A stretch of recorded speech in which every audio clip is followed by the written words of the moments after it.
All right, Shalom. First and foremost, I want to give all honor, glory, and praises to Yahweh, by Hashem Yahweh Shai, by Hashem Rakah Kadash. Double honors to the apostles, the elders, the great millstone, peace, love, and salutation to the hopefully elect. You 1/3 out there. All right.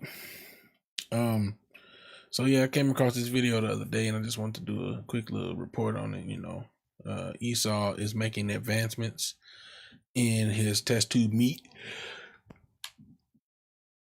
Salakia. All he used to be able to do was form like little strings of meat, and he would mash them together and make a hamburger patty out of them.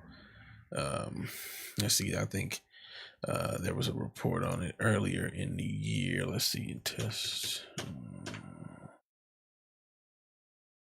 All right. So it went from test tube meat.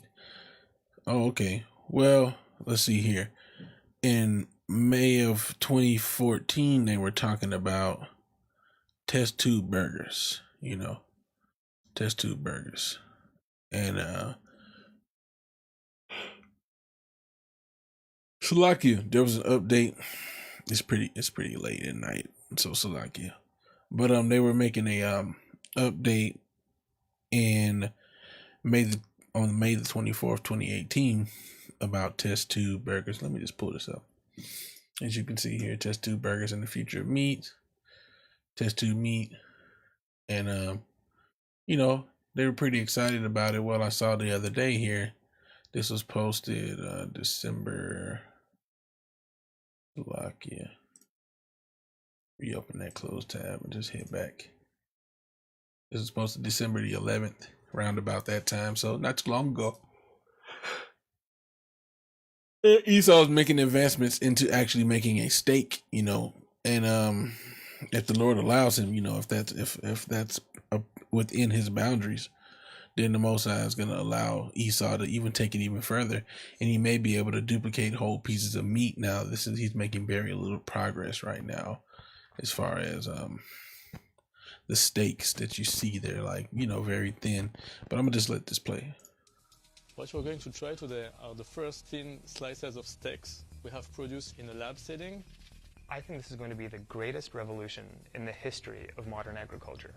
This lab-grown meat is not just a plant-based alternative like the Impossible Burger. There's a technology that exists that allows us to, for all intents and purposes, have our bacon and eat it too, without any pigs being harmed. Cultured meat. Pigs are not food, but you know how Esau is. Esau eats pretty much anything, and he promotes it to you so-called blacks, Latinos, and Native Americans. Pig is the garbage disposal of the earth, and you are what you eat. Lab-grown meat, clean meat, whatever you want to call it, is identical to conventional meat at the cellular level, just grown in a lab, no slaughter involved. Its arrival could have massive implications for meat eaters, the U.S.'s $200 billion meat industry, and the environment. And of course, Esau always eats his food bloody. And it's happening at a pivotal time. We can't handle more agriculture, and this growing demand is asking precisely that, and we're going to reach a breaking point. So basically, Esau actually made the steak and let the dude taste it, and I'll just click on this. What we're going to try today I'm gonna skip forward. Kind of airy on the inside. So this is his chicken, his false chicken. Bam. All right. Little chicken pieces. He made a little chicken nugget with it. It's kind of fluffy on the inside, kind of airy on the inside. Lab-grown meats start with a small cluster of cells that, like an embryo in a womb, needs proteins and nutrients in order to grow. And like the bros be saying, and it's true, Esau's a mad scientist, man. He's manipulating genes. He wants to be like the Most High, man. He literally wants to be like the Most High, man. So when you ask it, when you go to these type of scriptures, you ask yourself, who's trying to be like God,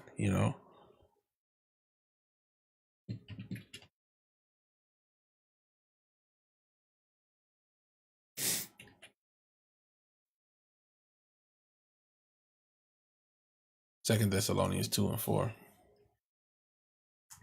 No, I'm gonna go before that. 2 and 3. Let no man deceive you by any means, for that day shall not come, except there come a falling away first, and that man of sin be revealed, the son of perdition, which means destruction. And that falling away was when we lost our heritage. Now this is the man of sin that's being revealed. Esau, the so-called white man, the Edomites are being revealed as the man of sin. He's against the Most High. He's the ultimate Antichrist, you know, and there are many Antichrists.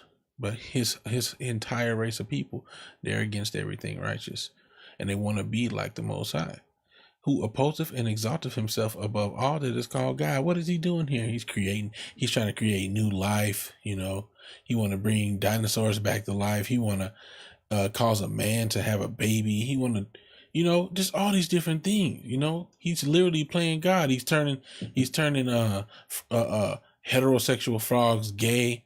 You know. Let's see, man king. Oh wait, changing the sex. You know, just in case you didn't know. You know, I mean, this, and there's more things on this. Like, I'll have to find it, but anyway, you know, pesticide atrazine can turn male frogs into females that are able to mate and successfully reproduce. Here are 2 male frogs mating. You see? Completely feminized by the atrazine exposure and can produce viable eggs.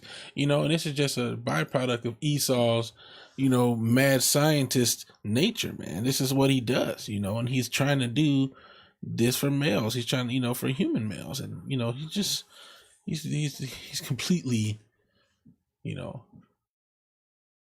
it's completely wicked, man. But anyway, let's get back to the point.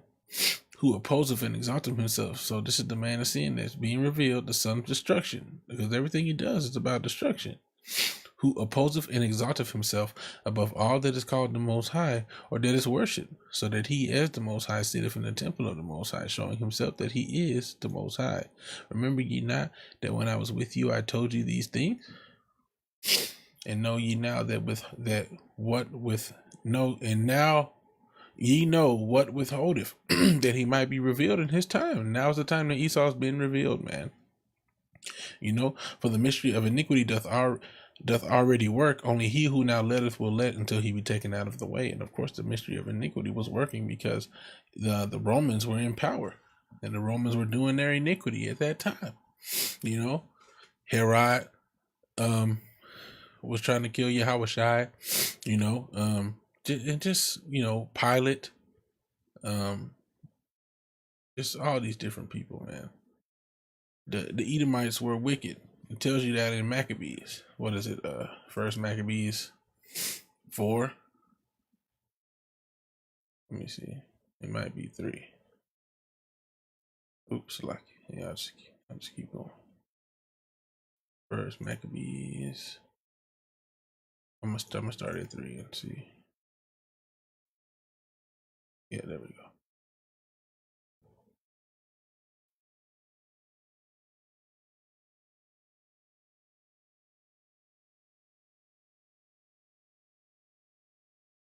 Oh, Salaki. I think it's 4.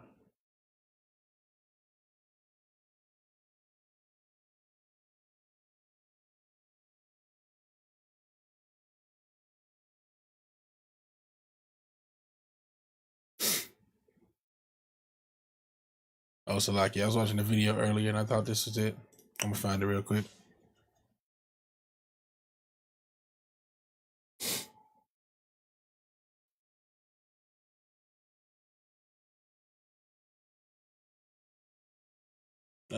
Let's see, in those days.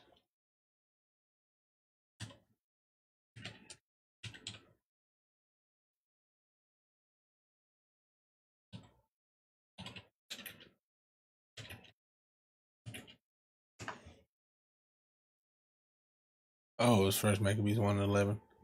Oh, Salaki. All right, First Maccabees 1, and I'll start at 10. No, I'm gonna start a little bit above that. I'll start at 1. Maccabees 1:1. And it happened that after Alexander, son of Philip the Macedonian, who came out of the land of Chittim, had smitten Darius the king of Persians and Medes, that he reigned in his stead first over Greece. Edomite. Okay.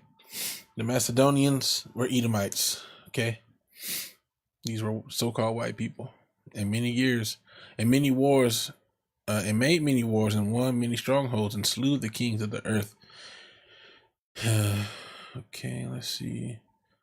So Alexander, this is Alexander the Greek, or Alexander the Great, as the Edomites call him, as you so-called white people call him.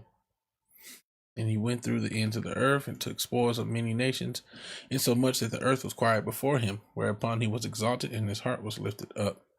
And he gathered a mighty strong host and ruled over countries and nations and kings who became tributaries unto him.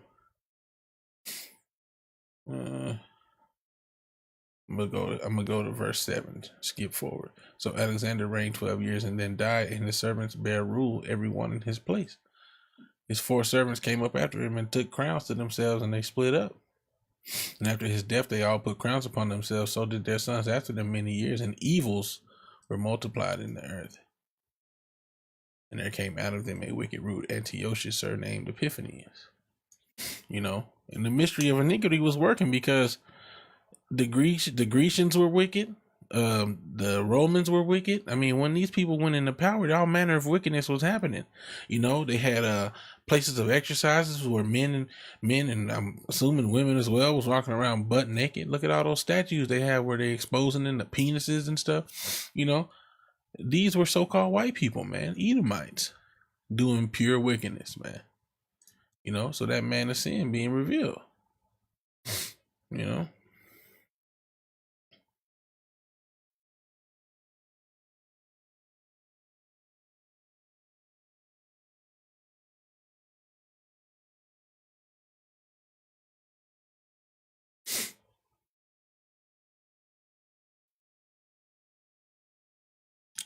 All right.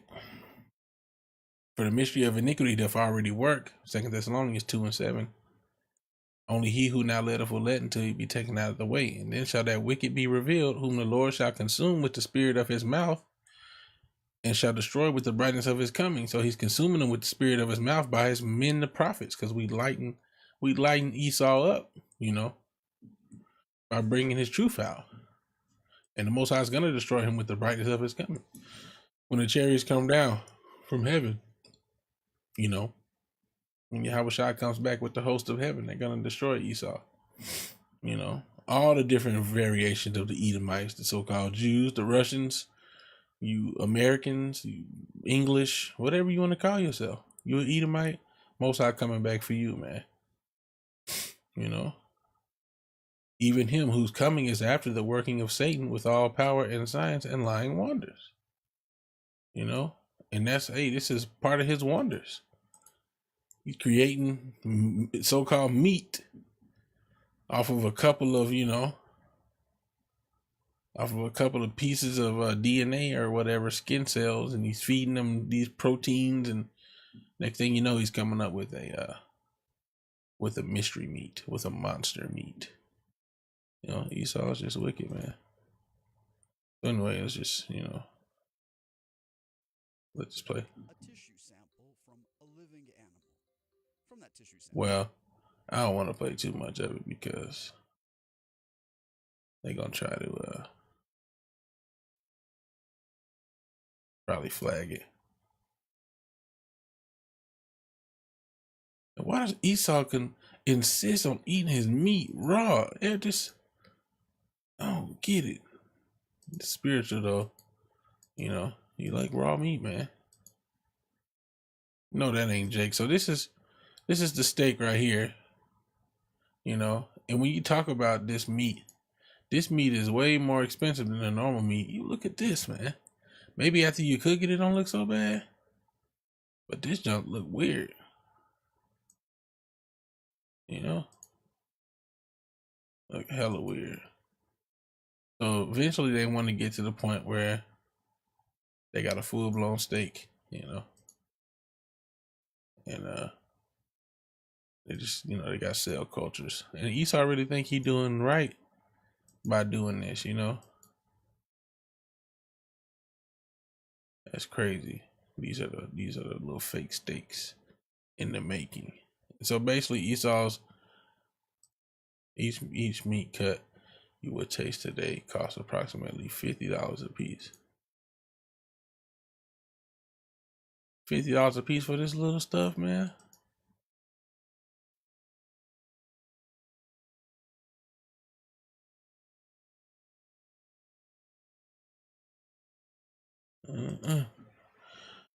Well, anyway, I just wanted to do a little quick lesson on that. It ain't nothing, too major. Just Esau's, moving forward with his wickedness as usual.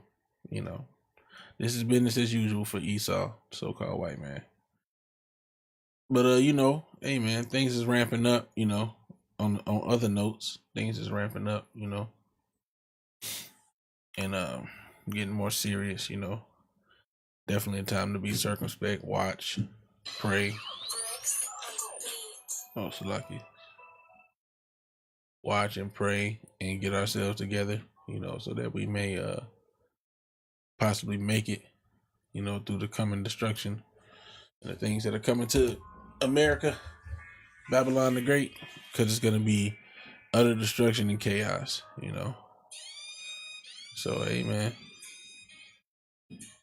Lord willing, I get to do some more topics. I want to touch on, I do want to touch on the Valley of the Shadow of Death and spiritual armor. Had a question on the comment board. I do want to try to get to that. But hey, Lord willing, I'll get to that soon. But all praises, honor, and glory go to Yahweh by Hashem Yahweh Shai, by Hashem Rakar Kadash. Double honors to the apostles and elders of Great Millstone. Peace, love, and salutation to you. Hopefully you like out there. With that, I'll say shalom.